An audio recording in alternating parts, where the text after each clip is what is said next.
Some of these individuals have done phenomenal over the last 12 months in their listing-based business. And so I want to welcome up our panelists for today. We've got Cameron Hyatt, Courtney Nilsson, and Jordan Kill. Come on up, give them a hand.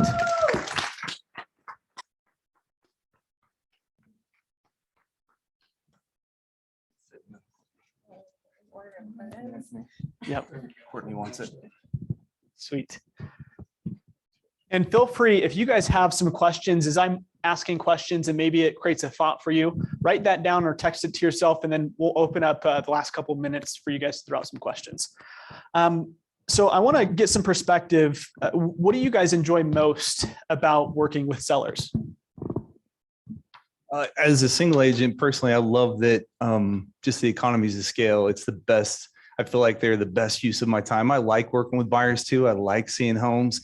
I like being out and hanging with people. And yet I know I can do more business if I, work with more sellers. So that's one of my favorite things. And I don't have to leave and get out and drive around as much. I can do a lot from the computer and research. And that's probably my favorite thing. I agree with what Cameron said, but I also just love the challenge of selling a house. I like to look at the numbers and statistics and figuring out the price and then how to make it look pretty. I think along with what Cameron, like, it leverages your time, but then I like the challenge of it. Yeah, along with that, I like the aspect that I can market both to my SOI as well as to obviously to market in the neighborhood, selling the home. So to me, listings bring out a lot of opportunity, and it really showcases, me as an agent, again, to those two groups, to the neighborhood and to my own SOI. Cool. In the MREA, it talks about one of the models is the lead generation model, which opens your eyes into there's so many different ways to capture business. I'm just curious about what are your guys' top sources of seller leads? So I was going back through most of my sales this year, and I would say majority of my business is from my sphere. If not my sphere, then, I think referrals come from spheres. So my sphere, I really don't have anyone that I've helped that I didn't know or know through somebody else. So follow up on that really quick, Courtney. Yeah. One thing, we won't go too much into the detail, but how do you engage with your sphere to pull those leads out of your sphere? I do a lot of social media, but then in addition to that, I reach out to my past clients. I kind of have it in a rotation where I send out text messages to my past clients just to see how they're doing, not really to talk about real estate, but hey, I was thinking about you, how are things going? And then it just starts conversation. So I kind of go through A through Z, doing that. And then I also send out a mailer we try to do it every month to every 6 weeks. And then that's mostly what I do. Cool. Okay. For me, it's about when I first started, I was almost exclusively SOI, and I would attribute it mostly to Instagram, Facebook, just kind of constantly posting and the term being top of mind, and then doing events and obviously doing the calls, 36 touch, just all the stuff that we've been taught. But over time, I also was working on farming, and with farming, with one neighborhood, you're not going to see a huge result within the first week, first 2 weeks, even for me, first year. But now 40% of my business comes from one particular townhome community that I've farmed in since I started 5 years ago. And so over time, now a lot more leads have come my way just from farming in that area. The consistency sounds like is the key for that. Yeah, I would say consistency for me. It's an area that there's a high turnover, and it's consistently that they keep seeing that I sell homes in that area. So I get calls from people that say, "Hey, I've seen you sold. You seem to be the expert in this area." Which it doesn't take a lot of consistency for one agent, because if you think about it, it's not very often that an agent, unless they're actively farming in an area, that they're going to be remembered in one particular neighborhood. And so once they see 2, 3, 4 homes sold in that neighborhood, even if it's over the span of a year, they remember you, you stick out. And so the next time they see another flyer of yours, then they're more interested and they know that you're the expert in that area. So I want to just point something out that I just noticed with Jordan as well. And just so you know, I don't know any of their answers. And so, but I want to see if you guys caught, what was one of the keys to farming? If you've been through a farming class, one of the things into selecting a neighborhood is what? High turnover. And so that's one of the things that he pointed out. And if you're going to use that strategy, you want to get familiar with how to actually identify a high turnover area. Awesome. Cameron? So smart. No, I love it. Most of mine is SOI. I get referrals from people that know me, like me, trust me. Those are the easiest ones. Then I've had a few from Google, surprisingly. And I think it's just because at sometime towards the end of the transaction, I ask for reviews. And so I have a whole bunch of 5-star reviews. So it shows me each month how many people are seeing. And then also my website, I still get, people coming in through my website, but for the most part, referrals. Cool. Awesome. I want to take a step back for a second because we've been obviously in a transitional kind of market over the last 3 to 6 months. What do you guys say has been one of your biggest roadblocks or challenges that you've faced in your business?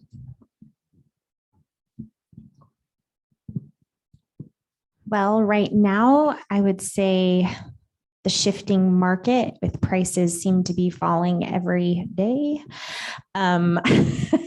So that's been a struggle, I think, with my listings that I have right now is, I really feel like I do my best when I'm trying to price a home. And, I don't recommend, like, even in this market to my clients, I'm like, okay, we do not want to list on the top. We don't want to list high. We want to list like low. But even with that, like every day, it seems like prices are dropping. And so what I thought was a good price is now not. So that's been my challenge. And then having to go back to the sellers every week. And so I have been diligently watching the statistics, running the numbers on the MLS, showing how many sales or how many home listings came on the market, how many went under contract, how many last month versus from June to July, in the areas where my listings are at. And then I'm also showing prices look, this is where this one was, and now this is where this, and so that my sellers can see, okay, Courtney is telling the truth and she's doing her best here to give me all of the information so that so I feel like when I go to a seller, I have to come armed with evidence to support why I need them to drop. And I hate asking for price adjustments. That's the worst thing ever, but it's been a challenge this last little bit. How is that impacting maybe your future listing presentations and the way that you navigate those expectations up front? Well, I definitely think, I felt like I did that. So I had a listing and we had 2 price adjustments and it's still on the market. Buy it. It's a beautiful home. It's 2 years old. Come on. It's in a great area of Saratoga Springs, wildflower, close to everything. So then when I went to my next listing presentation, I actually told them, hey, look, this is what the market's doing. You need to be prepared for this. And actually with that seller in Saratoga Springs, I also did upfront let them know, hey, this market is shifting every day. Things are changing. And so you have to be aware that this could change. So I think coming in and preparing people, setting the right expectations is really important. Cool. Thanks, Courtney. Yeah, I think for me, just being more disciplined again. I think before, the easy market in 2020, after things changed and shifted, that we had to work a little bit more to get listings and we had to really reach out and make contacts, whether it's text or Facebook messages or whatever it was. And so now I'm realizing oh man, I have a little bit more spare time. I need to figure out that highest and best use that you talked about. So personally, it's kind of a mindset shift from, hey, this is easy and anybody can sell a house to, oh yeah, now I've got to manage expectations. Like Courtney said, that's something that I'm dealing with every seller now. We talk about it up front and hey, here's kind of a range and yet I don't dictate price. That's what the market does, but I promise I will market, this so that everybody sees it. It's out there. We'll get the most, visibility possible and we'll have to kind of figure out together the best price and I'll keep you updated each week. So I've had to kind of set, a time or day that I'm going to call them and then tell them what comes next so that they don't call me 5 times a week and wonder how things are going. Hey, this is kind of what we're doing. and here's where we are. I'm going to give you an update a week from now. Here are the next steps. And, if you have questions in between, feel free to call me if I'm not around. Here's, Brittany's number. So. Yeah, I don't have much more to add to that. I think those are the two of the challenges on the listing side that I've experienced. So I'll just say that doing your homework, as you mentioned, is even more critical now as far as the pricing goes and having those conversations beforehand. And I'll give a shout out. She doesn't even know this, but Becca, a couple months ago, maybe you taught an Ignite class about, I don't remember what it was titled, but somehow knowing the area, knowing your market or something like that. And so I watched that one, and it was really impactful for me to hear kind of at what point, having this conversation with your sellers beforehand, at what point are you going to need a price reduction based on the number of showings that you have and based on, that kind of information, how many offers you're getting, so that when that happens or when it doesn't happen, the sellers already are aware that this is probably where we're going to head. And so it makes that conversation easier for you to have at that point, because it's not going to be a surprise to them. So I'd recommend going to watch her class. And kind of off of what Kevin said, like the communication part is really key. Like he said, so not only like he said, he set the expectation that at, every week he's following up, he's providing all of the statistics and so that they're not like reaching out to him and wondering what's going on. I do the same thing. So communication is super key throughout the whole process. I forgot what else I was going to say. Love it. Well, one thing I think that I heard in all of your guys' conversation is really, and Cameron, you said it with just very simple, is I don't dictate the price, the market does.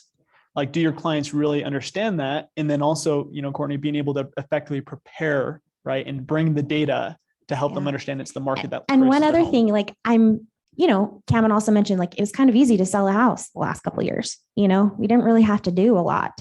And so now I'm like, oh crap, what did I used to do? Like, how do I sell a house again? So I'm like having to like brainstorm and remember, oh yeah, I did this and I did this and I did this. And so I'm having to like put it in all these different avenues to get it in front of more people and run ads and do all the things that I hadn't been doing. And so having to get back into that routine of, oh, when I get a listing, I have these steps that I do to make sure that it's getting maximum exposure. And I really was lazy the last couple of years. And now it's like Kevin said, it's like, oh, I have to like go back to the basics and remember what I know and have done before to sell a house. One more comment on that. And scripts change too as the market changes. My script before was, with a potential seller, why don't I just do that on my own? Hey, that's a great question. And then we go into the liability and how complicated it is. And what if you do have 20 offers? How are you going to decide and understand who to work with and what in the end is going to be the best deal? And so now I'm going back to other scripts, that I used previously, but maybe I haven't practiced them in a little while or I haven't even read through them. Like, oh yeah.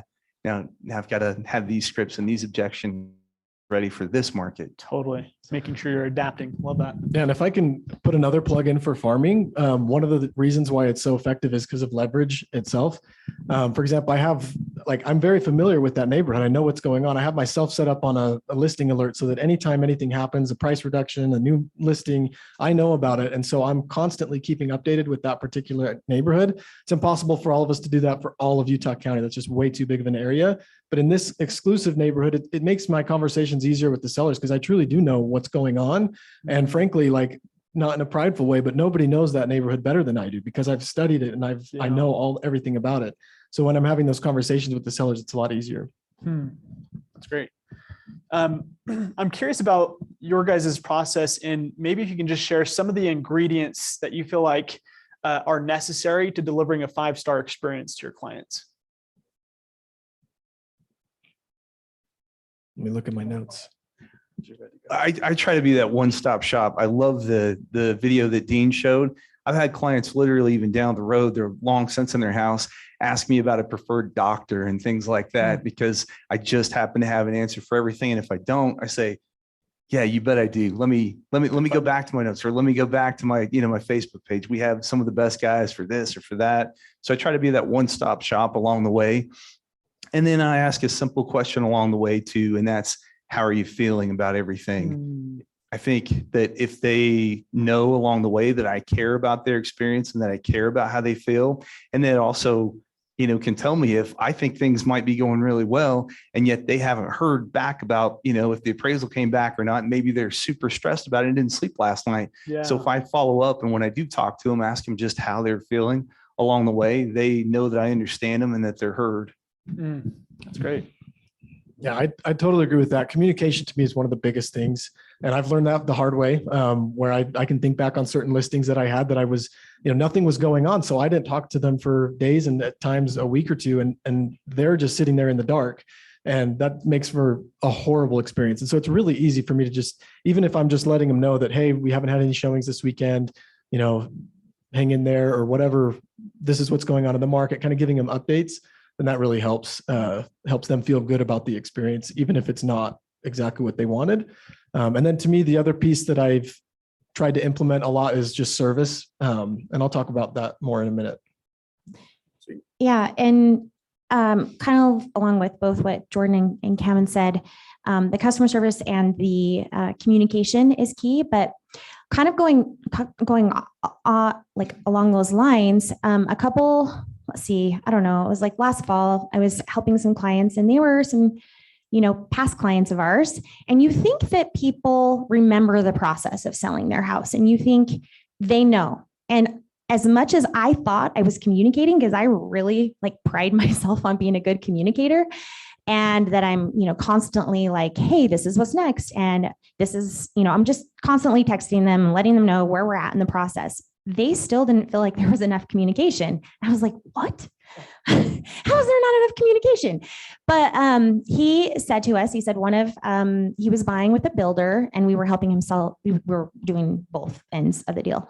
And his lender on the buy would send him a little video with each step and just a personalized little video of, a quick 2 minutes of this is what's going on in the process. And he really loved that. Well, this guy's also a videographer. So we hired him to help us make some videos. So now we have kind of chapters of the whole selling process. And so I can give them the whole thing at the beginning. And so they know it's kind of like a pre-listing appointment, which kind of goes on to maybe the next thing, but then we can break it apart into each section. So now we'll send out the video and then I'll also follow up with text. And so they have a little reminder of this is where we're at in the process. And are those just short form videos, minute, 2 minutes? They're long, 2 minutes or? long. Yeah. Cool. All of it together is probably 20 minutes, Sweet. but each thing's 2 to 3 minutes. So. Awesome. Great. Yeah. So I'm curious about how you guys actually communicate your value proposition to the client during your listing consultations to help them understand what they're going to experience with choosing you as their agent. Yeah, for me, and I think a lot of us do this, but asking them questions at the beginning of the presentation for a very long time and rehearsing those questions, practicing those questions, coming up with more questions outside of the arena. And then when you're in that moment, those are the questions you bring up. It really speaks to how much you care about them when you're asking them all these different details. And I think one of the most valuable questions, again, learning from experience, both good and bad, is to ask about their previous selling experiences, like you mentioned, who they've worked with in the past, what they did like, what they didn't like, and then also who else they're thinking about talking to and what they know about that process. I can remember specific instances where I didn't ask those questions. And at the end, when I asked for them to sign, they were like, well, we're not ready to sign because we have another agent coming. And actually he knocked on the door right at that moment. And so it was really awkward because, at that point I was getting shoved out the door and it seemed like everything was going really well, but then I never got the call back. And so that was a really powerful experience for me to be like, had I asked that question earlier on, I would have at least been more prepared to know what to say to how to prepare them for that conversation with their next guy that they were meeting with. But I failed to do so. So asking those questions and then building up a lot of momentum when I'm talking about about my process and my marketing and finding ways to get them involved with that and get them really, really excited about that. Sorry, ask the question again. I got kind of caught up in what Jordan was saying. Just your process of, or how do you communicate your value proposition to your clients? Yeah, so this doesn't necessarily just go along with that, but I do kind of do a soft close. Maybe we'll get to something like that in the beginning. So I know if there's going to be another agent. And I had one just this last year that I lost and spent the time, and it was a referral and it was the guy's dad. And I thought it was in the bag. And just before I left, I hadn't asked some of those important questions like, is there anything else that we need to go over so we can get the paperwork out of the way tonight and get this listing signed, whatever. And at the end, it was like, oh yeah, we got somebody else. And I didn't get it. But if I don't get a listing, you better believe I call them back and just say, hey, I'd love to get some feedback. I'd love to understand, what made you decide to go with another brokerage or agent or what, kind of what made the difference. So anyway, I do what Jordan said. I do a lot of question-based listing presentations because my value proposition is largely going to depend on what's important to them. If it's important to them that they sell really, really quickly because they're moving to North Carolina and have a job change, I tell them that, I actually specialize in that. I can help you sell your home really, really quickly. And this is how we get it done. So part of my value proposition is based on their responses to questions. And I go kind of a rule of thumb for me for questioning. I hear Peter do it when he does his listing presentation, is just 3 levels deep. If you can ask the question, hey, this is a great home. What makes you want to sell your home? They may say, job, or whatever. And that's not real deep. I don't have a real understanding. Oh, okay. Can you tell me a little bit more about that? And then they may give you a little bit of history on it and kind of what's going on. I have a much broader understanding. And then if I ask one more level deep, so what made you decide to do that then based on, and then by the time they're that 3rd level deep, I feel like there's a much, much stronger connection. And so if it allows, and if the situation allows, then I try to go 3 levels deep on questions. And I also take a pen and notepad. I can type much faster on my phone, but I realized that it almost seemed like there wasn't as good of a connection. And then when I've seen people take notes, if I'm talking and they're typing on their phone, it almost just seems like a distraction. Yep. So just a personal thing. I don't take my phone out and type on it to take my notes. I have a pen and paper so that I'm looking at them. And if they seem like they think I'm distracted, hey, this is really important what you're saying. I want to make sure I take some notes down and understand what you're telling me. Love that. I would agree. write that down. Yeah. Put the tech down. But Because that's- anytime, I'll even even if like you're writing notes, they might think you're texting somebody, like, right. Are you paying attention to me?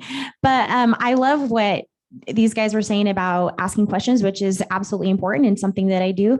But along with that, the very first time, well, actually, one of the main reasons, besides Cam, and he's awesome and he'll help bring me over to KW, but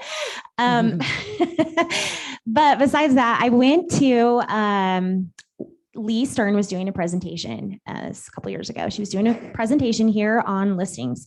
And I was like blown away. I left this thing and I was like, I'm signing up here just so I can get Lee Stern scripts because I needed it like in a desperate way. I don't feel bad about that. And Cameron's cool too. No, no, Cameron really did have played a huge role. So ever since that time, anytime Lee Stern does a presentation, I'm there. She is incredible. She did like a 4-week thing last year. And she shared like everything about what the Stern team does, and they do some pretty cool things. And so we tried to kind of mimic a little bit of what they do. So what they do is in their introduction email, like after they've set the appointment, and it's kind of like that reminder appointment, this is what to expect at the appointment kind of thing. They have a link to their video that kind of just gives like a 5-minute pitch on them. And then they also send their listing package, which isn't the comps and isn't any of that, but it's their, their like presentation, I guess, right? So they're deliverable, I guess. So we kind of went back and we redid our listing guidebook and we made the video. And then in that email, they also send over the seller's disclosures in that email too, to give them a job to do so that they're prepared when you come. So I have found, and this really works. And now our video is broken up into chunks and I could send pieces or I've kind of given to a couple of sellers recently. I was like, okay, so you can watch this chunk that just like gives an introduction, or you could do the whole thing, which is 20 minutes. And I know that's asking a lot, but I promise you, I'll bring you crumble cookies if you do it. And so they actually responded like, I watched the 20-minute video. I was like, serious? Like you watched 20 minutes? Okay, bring the crumble cookies. So, but anyway, so they had all that prepared and ready for me when I got there. And then it's like, I've already done the listing presentation because they've seen like a couple of different, what do you call it? Like media forums, I guess. Already they've seen how I've talked about our process. I've gone through the whole thing. And then when I get there, it's mostly just questions. So I kind of like I load them up at the beginning with a bunch of stuff to homework. And then when I get there, I don't have to do as much selling and it's more just asking. And how can I personalize the experience for you? And then at the end, and we just talk about commission really quick. And I don't even really I just say what it is now. I don't like hem-ha around, I'm like, come in. And I then pay you 7%. I don't know what it is though. 7%. We'll split it 3.5. No, so go over the commission and then we just start filling out the paperwork, or I have it all preloaded and then into DocuSign, and then I just have them sign it like digitally right then. So That's cool. that's what we've been doing recently, and I think it's really great. Also, kind of going back, so I used to be an English teacher. So I taught argument essays, and in argument, you have to think of like ethos, pathos, and logos, right? So people make decisions off of like they have to find credibility in you and how they're going to trust you. Like what kind of value do you bring? How are you credible? And then you also have to have like the logic part of it, like statistics, and then you also have to tell the story. And so I try to, in my presentation and everything, kind of combine those three things so that I'm appealing to different types of people who might really like statistics, and then other people might really like the passion or the heart warming story kind of thing. So and then I feel like building my credibility is by creating those presentations and deliverables and things. Like I'm building my credibility before I even get there. I don't think lunch is here. Is that right? Okay, so I'm going to actually open it up to a few questions and give you guys the chance to throw some questions at these individuals. Yeah. Who would like to throw one out? Sawyer. Where are those videos? Can we watch them? Oh boy. That was my question. Are they house on YouTube or where? They are on my YouTube channel, Great. like Nielsen Property Group YouTube channel. I think it's, I'll subscribe. Is I'll it be you? number 2. Are you the subscriber? I'm gonna And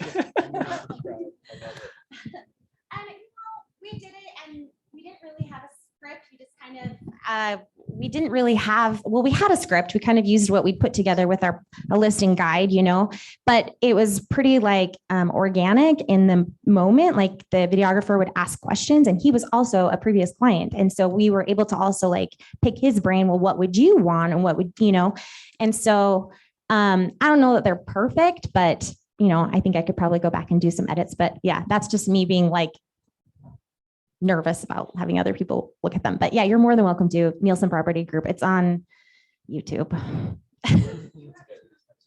Oh, thanks. 2 now. Yay. Can I see that? And she said she didn't know they're perfect, but doing something always trumps doing it and making it perfect. Just doing something. Well, and along with that, you don't have to do super professional things either. Like you can do reels, and I think, small little short, like the Gary V, just I'm out on the subway, hey, kind of thing. Isn't that right? Becca, you do a great job with that on TikTok, right? Yes, it is great. It is great. So you can do that kind of things. And that's something that I keep wanting to do. But like Cameron said, I'm worried about the perfectionism part of it. And so then I just keep putting it off until I just need to just do it. Cool. Any other questions? Liz? Statement on listings. I'm sure you guys do this. One of the things that you need to be doing when you are working with listings aren't just money on the listing side. They're going somewhere. So if they're moving out of state, you can offer them a referral. I get a ton of referrals off of my listings for where they move to find them an agent. And so make sure that you're taking advantage of the other side, or they're buying another house. So be their buyer's agent. Love it. Hunter. I just loved what Cameron said. And I feel like I've had a lot more success when I have the conversation about, hey, what can we do to help you with where you're going, and have that conversation instead of just, hey, I can sell your house. Help them understand, hey, what are we going to do? Are you going to pay taxes on the sale? Does it make sense to sell your home? I love having that conversation as well. Like, can we keep it as a rental? So I just think going those 3 layers deep is really important. And then also having, kind of going off of what Jordan said too, and Cameron, I love that they're talking about having conversations with your clients before they have them with you. I hate when a client like says, hey, any update? Like, that's just the worst feeling in the world. So kudos to those guys for bringing that up. Awesome. Cool. Well, I just want to highlight some of the things that I really appreciate from this conversation and things that really stood out to me. One of the things, Courtney, that I love is the amount of preparation before the actual listing appointment. And I'm just putting my consumer hat on right now and saying, like, I would love to understand your value proposition before you even step foot in my home, and really have kind of an idea of like what I'm going to experience. And then be able to go through the actual process with you. So I love the videos. And then Jordan, I think, when you look at becoming an expert, not only of a specific area, but taking it a step further. And during the consultation, I think one of the best things to look at is, don't look at it as a listing presentation. Look at it as a consultation. Okay. And Cameron really hit on this as well, is you don't want to practice malpractice. You have to get curious about what their actual needs are. And so going layers deep to get clarity around what is their big why, or what's motivating for that client, is so key. So love those ideas, those thoughts. We're so grateful for you guys coming up today. So we appreciate you giving them a hand. Thank you.